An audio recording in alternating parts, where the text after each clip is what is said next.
4 grandes lettres spirituelles. Voilà.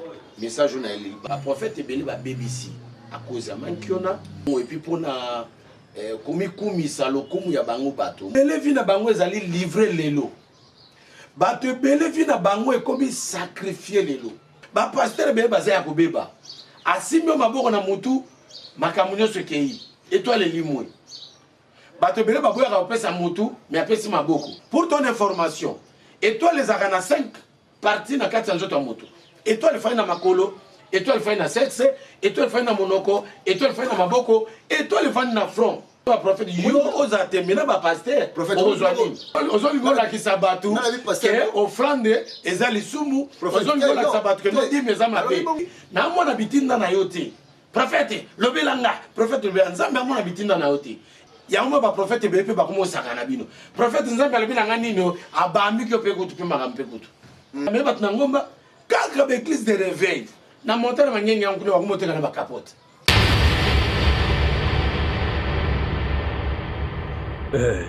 Patch UC TV, la chaîne surnaturelle, la chaîne surnaturelle. Action. Merci Nabalandi, émission surnaturelle, émission Abino, Oyo Ta Maratro, Bolingango Tro, émission Oyo édifiaka peuple ya Nzambe, et les émissions Oyo Batebele, va profiter un plus, va vina bango. Lelo, Ngai Abino, Mopanji Sango, na combo, espérant Mateta Kanda, autrement dit, la voix de celui qui crie dans les déserts. Le coup l'invité, Oyo, Tobengi Lelo, l'émission Oyo Abiso, le surnaturel, Oyo Tomesana pour Bimisa, Kati, Oyo Bomamake Bima, Oyo Molimwe Bima, vérité Bima, vérité, vérité. Toembeli Bino, le prophète docteur Patrick, autrement dit, le prophète Santache. Bonjour, docteur. Bonjour, monsieur Espérant, que Dieu te bénisse. Merci. C'est permis que vous soyez sous notre plateau. Merci. Merci. Andeko,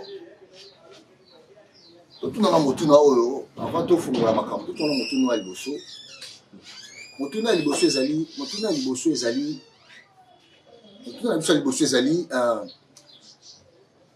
Batebele ba nimelaka prophétie te, monsieur ba nimelaka ba prophète.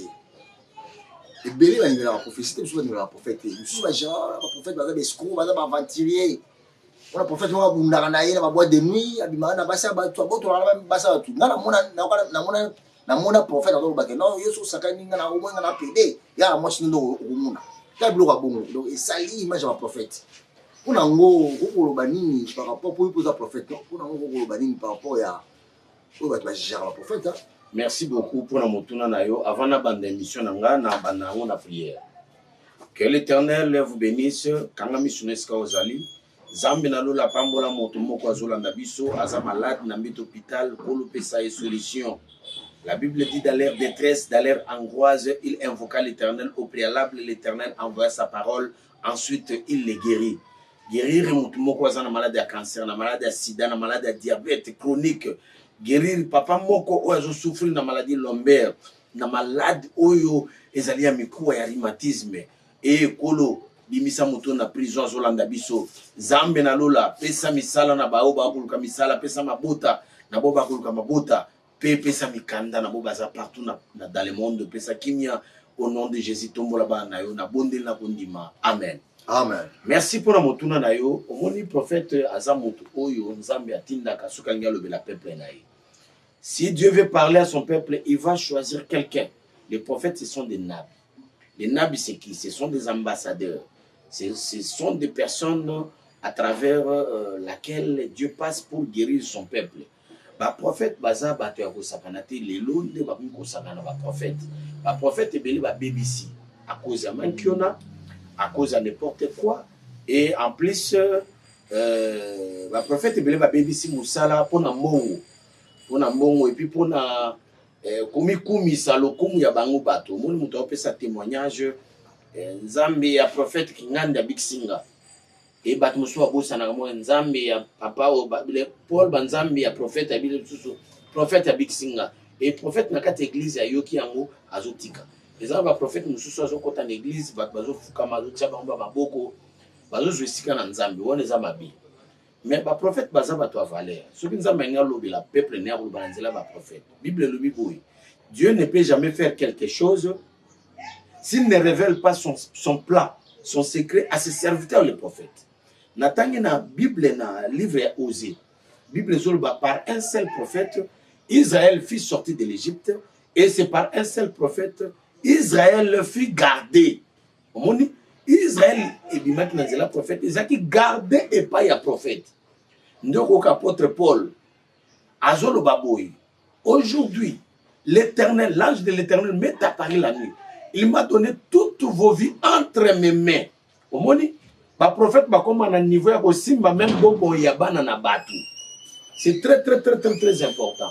Alors ce prophète a comme ça ba n'importe quoi ko bunda wana baza batu bazaki ba charlatan bandoki ba bongo lo ba prophète mais pas moi. Moi je suis prophète de l'Éternel, docteur de la parole de Dieu, licencié en théologie. Et j'ai des mentors qui peuvent venir témoigner. Que l'Éternel vous bénisse. Ouais, prophète, mais on dirait, prophète, ça sera prophète, ceux qui ont prophétisé, il y a des églises qui ont prophétisé, il y a des dossiers de l'Éternel. D'ailleurs, tout le monde a un caractère très bizarre. Un caractère très bizarre. Moi, je suis un prophète à Bayaranaï, whisky. Moi, le prophète, je suis un Bounarane Bitumba. Il n'y a pas de mettre un c'est-à-dire, tout le monde a un kisayo. Dans ce moment-là, en dehors, il y a un moussala naïe, un moussala nzama bengelié. Vu on a pu mener en dehors, tu peux observer, est-ce que double face, on a pourquoi on a monde de prophétie, prophète, tu veux battre juste. Mais Nassim a répondre double face, on a parce que Bible dans les derniers jours, plusieurs viendront à mon nom. Seigneur, Seigneur, n'avions-nous pas prophétisé à ton nom? N'avions-nous pas prêché à ton nom? N'avions-nous pas fait des miracles à ton nom? Le Seigneur leur dira ouvertement, je ne vous ai jamais connu, vous qui commettez l'iniquité. Au moins, iniquité. Il peut invoquer le nom de l'Éternel. La guérison, le miracle vient. Il peut prêcher la parole de Dieu. Mais dans les derniers jours, mieux vaut la fin d'une chose que son commencement.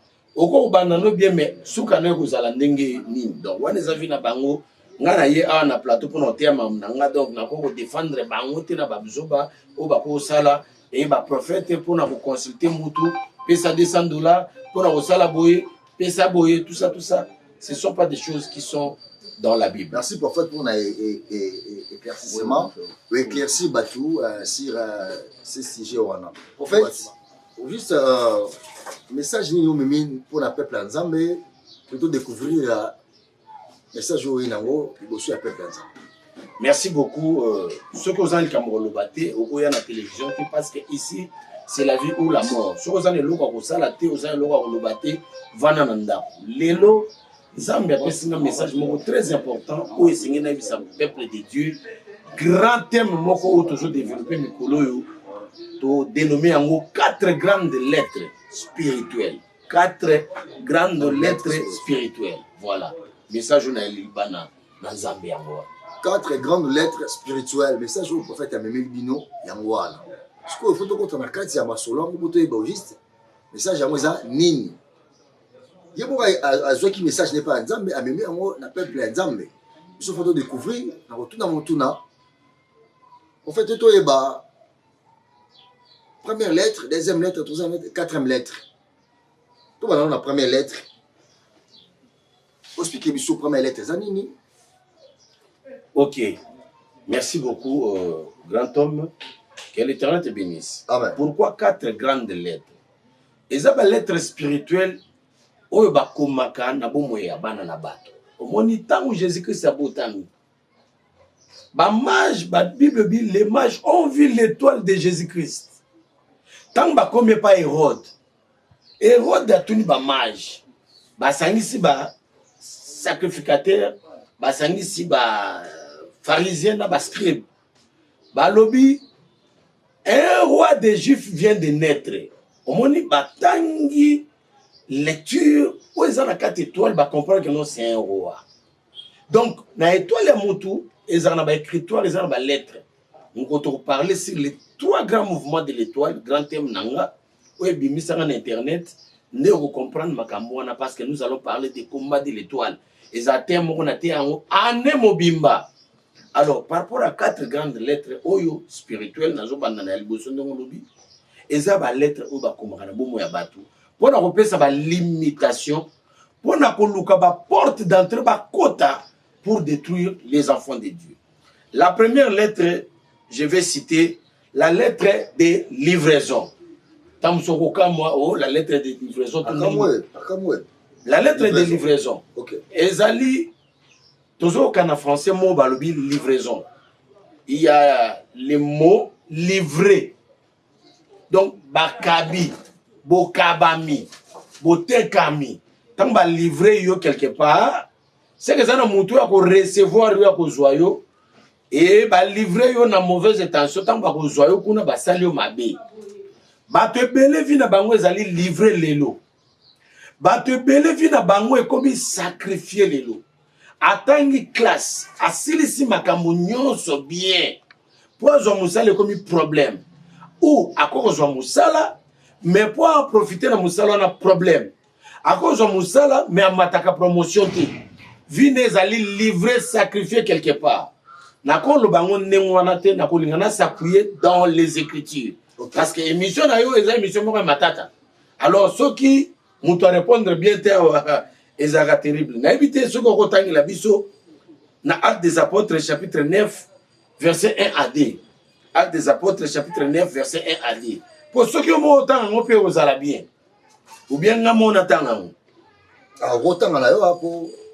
Actes des Apôtres, chapitre 9, verset 1 à 2. La Bible dit ceci. Cependant, Saul respira encore la menace et le meurtre contre les disciples du Seigneur s'est rendu chez le souverain sacrificateur.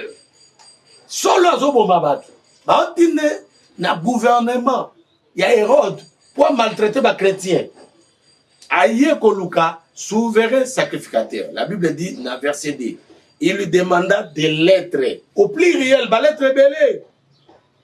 Pour les synagogues de Damas. Afin que s'il trouvait des partisans de la nouvelle doctrine, hommes ou femmes, il les amena liés à Jérusalem. Alors, c'est une lettre. Pour amener les chrétiens à l'église de Damas.